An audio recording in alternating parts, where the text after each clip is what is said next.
middle-aged metalhead. So today I'm going to be doing something a little different, and I thought I'd do a career discography retrospective of one of my favorite death metal bands and look at their albums from worst to best. Now, this band started off in Austria back in the late 80s, and of course, I'm talking about the one and only Pungent Stench. And initially, they recorded a few EPs and also a couple of splits, one famously with Disharmonic Orchestra and another 7-inch with Benediction, and released their first debut album in 1990. So over the course of just about 20 years, the band released 6 full lengths, and those are the ones I'm going to be talking about today, not the EPs and the demos and the splits and compilations and all of that, just the full length albums. So at number 6, an album that was recorded initially in 2007 and had a rough mix in 2008, but only released in 2018. That's the band's final album, at least for now, and it's called Smut Kingdom. This was finally released in 2018 by Dissonance Productions on Digipack, and two of the surviving original members, Martin Schirink and Alex Swank, still play on this, along with Schirink's bass player from his Hollandthorn project, who stepped in for bass duties here, and he goes by the name of Elgo. And so, with Smut Kingdom, the band is no longer really death metal. I mean, they haven't been death metal in years at this stage, and here the only tenuous relationship with death metal is in Schirink's vocals, which is still a rough growl, but the music itself is mainly hard rock, rock and roll, maybe a little punk influence, and maybe even some alt rock influence and some classic rock influence when the organ starts pitching in on one of the songs here. Overall, I love the band, so I don't really have too much bad to say about Smut Kingdom, but in the band's discography, this one's at number 6. Don't be scared, I love Allah and I live with jihad, but tonight you shall be my stud.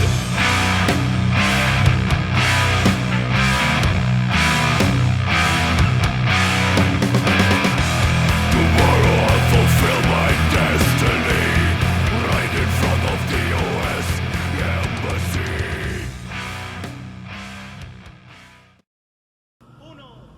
At number 5, we're going to travel all the way back to 1994, and the first rumblings, I would say, of the change in the band's sound, and that is the very, very polarizing Club Mondo Bizarre. Now, here, this was where the band first stepped away from their death metal roots and started doing something very different. You could call it death and roll for convenience sakes, but there's a lot of Black Sabbath here, there's a lot of hard rock, there's a lot of cowbell on a couple of songs. The lyrics are still very death metal, very typical Pungent Stench, in that they have a sick, twisted sense of humor, but the music is moving far, far away. Now this band, this album released in '94 and had quite a nice reissue from Dissonance Productions, and this came out maybe about 2 or 3 years ago, probably around 2019, 2018, again on Digipack, and with some bonus tracks as well. So after the album, you've got an entire live set from 1992, which covers material from the first 2 albums. There you go. And at number 5, we've got the slightly bizarre chapter in the ever-evolving story of Pungent Stench, Club Mondo Bizarre for members only.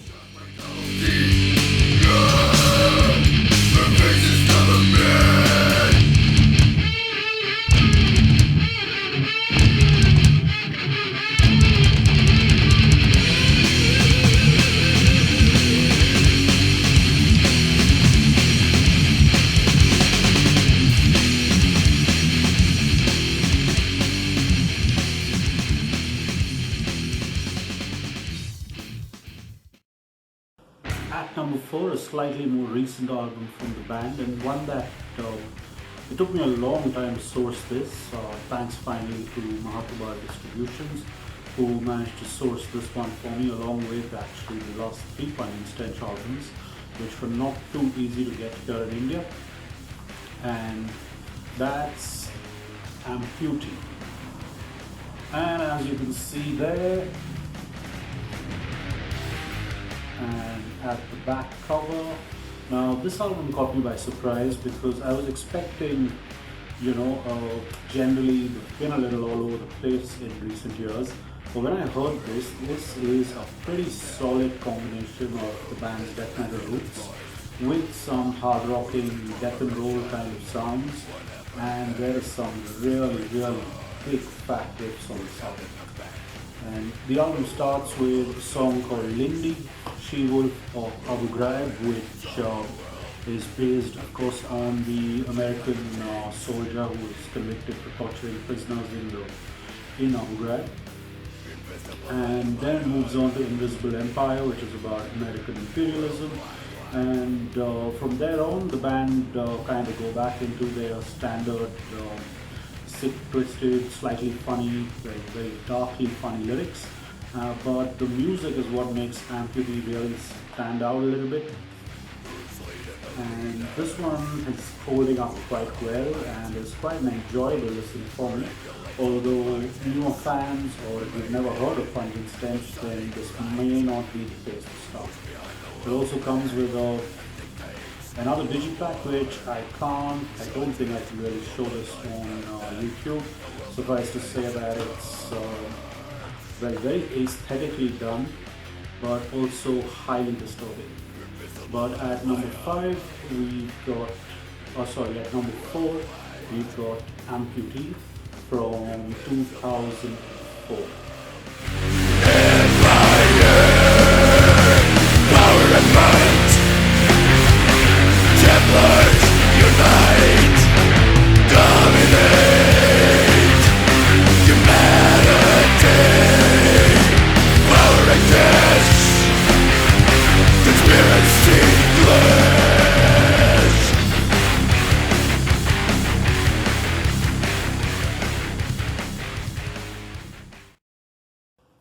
So at number 3 now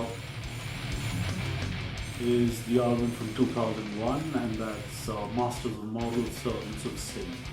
I thought the band was pretty much done and dusted after Club Mondo Bizarre, and it was a 7-year gap. I think Club Mondo Bizarre came out in '94, and this one came out in 2001. It also took me a long time to finally get a physical copy of this, and that's Masters of Moral, Servants of Sin. And this one, while it still for the large part is sort of death and roll, it's also very good. I mean, this really has some great songs. It starts off with Loot, Shoot, Electrocute, then you've got Schools Out Forever, you've got Diary of a Nurse, you've got The Convent of Sin, but overall, this album rocks. This is quite an ideal place, I'd say, if you've never heard of Pungent Stench, or you've never heard them before. This might be a good album to start with because it's got a little bit for everyone. And Martin Schering, as always, in top form. Alex Frank is on drums on this one as well. And overall, really solid album. From 2001, Masters of Moral, Servants of Sin at number 3.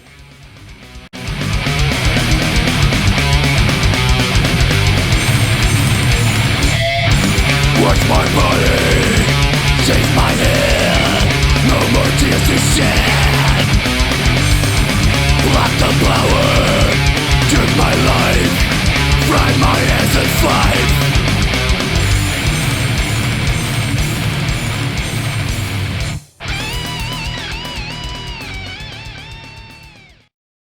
So at number 2, their debut album from 1990, and that's For God Your Soul, For Me Your Flesh. Now this album, when it came out, when I first heard it, maybe in the mid-90s, as an impressionable 14-year-old, absolutely blew my mind. This was up there with Mental Funeral, with the Acts of the Unspeakable. It was heavy, the lyrics were incredibly gory and twisted. I mean, you get that from the album title, right? For God Your Soul, For Me Your Flesh. And yeah, the cover was creepy as hell with the nuclear family and the censored bit, which again I can't really show on YouTube. And the music was wow, just huge riffs. It was already groovy, they always had a sense of groove, and they were blasting on this one. Really rough sounding, and the album itself has quite a history in the sense that the original tapes were lost or damaged. So the reissue, which this is the reissue from I think 1991, and about 4 songs from the album had to be re-recorded because the original mixes were missing, and the other half of the album was actually remixed for this particular reissue. So this one got a reissue from Dissonance a few years ago, a couple of years ago I guess, on a lovely 2 CD digibook set with the original artwork on the front and the artwork from the reissue on the back. And what Dissonance and the band did here was CD1 is basically the original mix of the album as it was recorded back in 1990, and that is followed by a bunch of by a live set from 1989, which is pre-debut. And the second CD is the remixed, re-recorded, remastered, or whatever you have it, version from 1993 with another live set, this one also from 1989. And overall, this one's a fabulous set.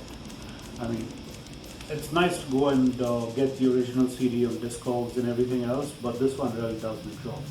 It's got pretty much everything that you're looking for if you're a Pungent Stench fan. And if you're a death metal fan who's never heard Pungent Stench, then yeah, For God Your Soul is, I would say, pretty close to essential. Number 2, Pungent Stench, For God Your Soul, For Me Your Flesh.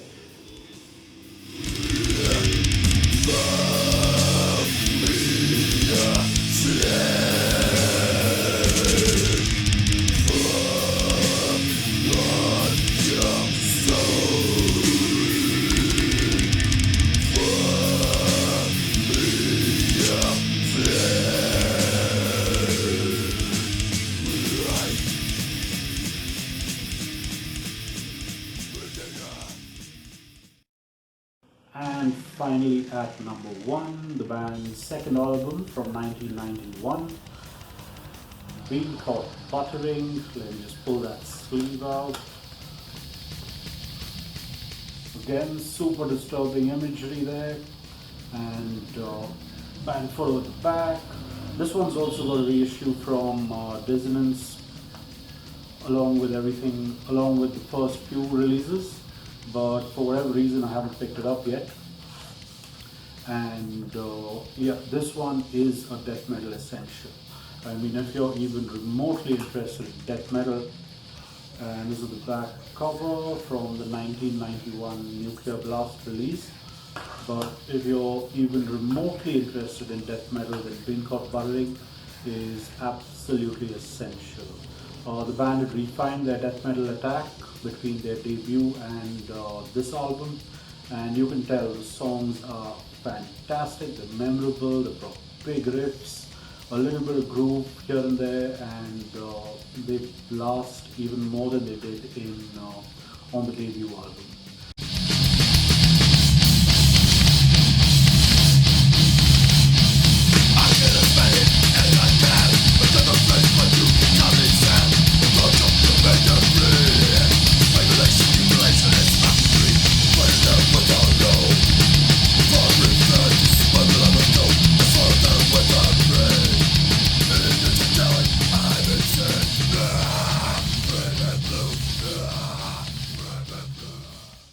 Overall, 6 albums from Pungent Stench, and that's pretty much their discography now. The band's status is disputed, I think, although not to be a rumor monger or a gossip, but I think things are pretty tense between Sherink and Alex Wang. They managed to agree on the reissues, which was great for the fans, but I doubt if we'll get to see any more new material from the band itself. But Pungent Stench, a little bit of something for everybody, from their traditional death metal roots right down to their absolutely don't give a fuck attitude on their later albums, where they were just doing whatever they felt like doing. But it's all an entertaining listen. I mean, I love their attitude, I love the band, and while all of it may not be for everybody, there will definitely be at least a little bit that most metalheads will like and take away from this band. Pungent Stench from Austria, worst to best, finishing up with their 1991 album, being called Buttering, and that's it from me today. So if you like what you see, subscribe to the channel, hit the like button on the video, hit the bell icon to get notifications, and interact in the comments page. Now, and yeah, stay safe, stay metal, and have a good one.